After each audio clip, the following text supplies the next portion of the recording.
Halo sahabat tren hidup, pernah bertanya-tanya mengapa seseorang bisa memilih untuk berselingkuh, meskipun mereka sudah memiliki pasangan yang mencintai mereka? Perselingkuhan adalah salah satu masalah paling rumit dalam hubungan, dan alasannya tidak sesederhana yang kita kira. Di balik setiap tindakan perselingkuhan, ada berbagai faktor psikologis yang bermain.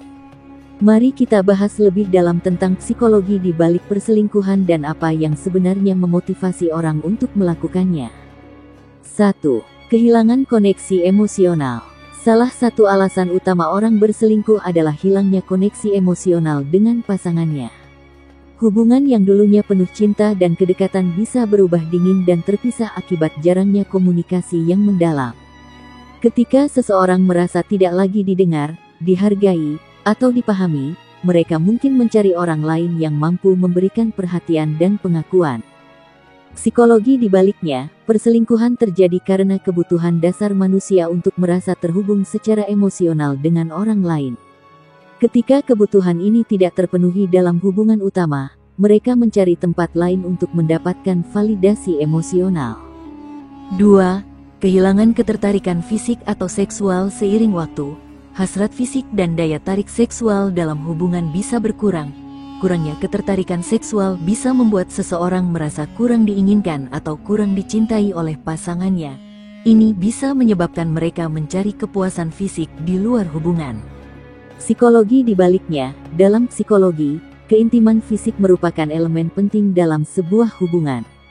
Ketika keintiman ini hilang, rasa frustrasi atau kurangnya kepercayaan diri bisa memicu seseorang untuk mencari hubungan fisik dengan orang lain. 3. Kebutuhan untuk merasakan penghargaan dan kekaguman. Setiap orang ingin merasa dihargai, dipuji, dan dikagumi. Namun, ketika hubungan jangka panjang mulai terasa biasa-biasa saja, seseorang mungkin merasa kehilangan apresiasi dan perhatian yang dulu mereka terima. Perselingkuhan seringkali dipicu oleh keinginan untuk merasakan kekaguman dari orang baru. Psikologi di baliknya, seringkali orang berselingkuh karena mereka ingin mengembalikan perasaan dihargai yang telah hilang dalam hubungan mereka. Ini berkaitan dengan narsisme atau kebutuhan ego seseorang untuk terus merasa dikagumi dan dipuja. 4. Masalah harga diri dan kepercayaan diri. Orang dengan harga diri rendah seringkali lebih rentan berselingkuh. Mereka mungkin merasa tidak layak untuk cinta dan perhatian pasangannya, sehingga mencari validasi dari orang lain. Dalam beberapa kasus, perselingkuhan memberi mereka perasaan superioritas atau daya tarik yang mereka cari. Psikologi di baliknya, perselingkuhan bisa menjadi cara bagi orang untuk mengkompensasi rasa tidak aman atau harga diri yang rendah.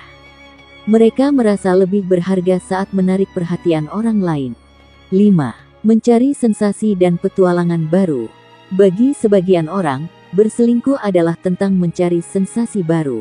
Hubungan yang telah berjalan lama seringkali kehilangan kejutan dan rasa penasaran.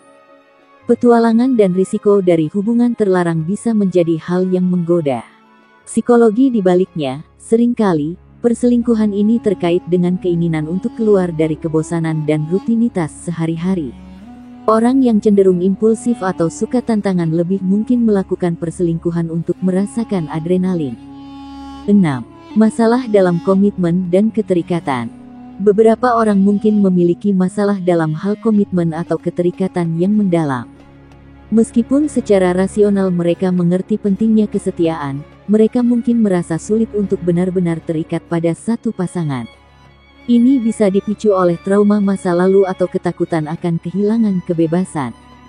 Psikologi di baliknya, teori attachment dalam psikologi menjelaskan bahwa individu dengan pola keterikatan yang tidak aman mungkin merasa tidak nyaman dengan hubungan yang sangat dekat, sehingga mencari jalan keluar melalui perselingkuhan.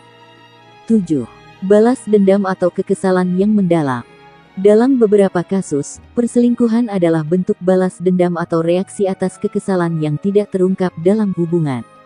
Misalnya, jika seseorang merasa dikhianati atau tidak dihargai oleh pasangannya, mereka mungkin memilih untuk berselingkuh sebagai bentuk pelarian atau pembalasan. Psikologi di baliknya, ini seringkali berkaitan dengan konflik yang tidak terselesaikan dalam hubungan, di mana individu memilih untuk melampiaskan perasaan marah dan kecewa melalui hubungan dengan orang lain. 8. Kurangnya komunikasi yang sehat. Komunikasi adalah fondasi dari setiap hubungan yang sehat.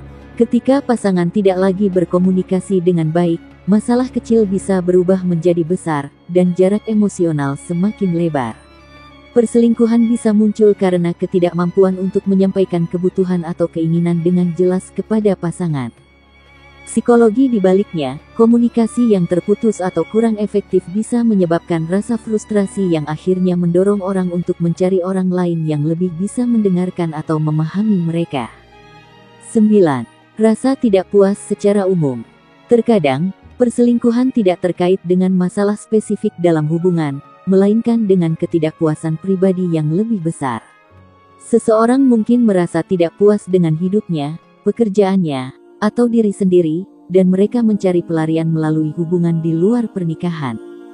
Psikologi di baliknya, orang yang merasa kehilangan arah atau tujuan dalam hidup lebih mungkin mencari penghiburan atau pelarian dalam perselingkuhan. Perselingkuhan adalah fenomena yang kompleks, seringkali melibatkan emosi yang dalam dan kebutuhan psikologis yang tidak terpenuhi. Meskipun setiap kasus berbeda, penting untuk mengenali faktor-faktor di balik perselingkuhan untuk mengatasi dan memperbaiki hubungan yang rusak. Jika Anda atau pasangan Anda mengalami krisis ini, penting untuk mencoba berbicara secara terbuka, jujur, dan mencari solusi bersama. Semoga tips ini membantu Anda lebih memahami psikologi di balik perselingkuhan dan bagaimana mencegahnya dalam hubungan Anda. Sampai jumpa di episode Tren Hidup berikutnya.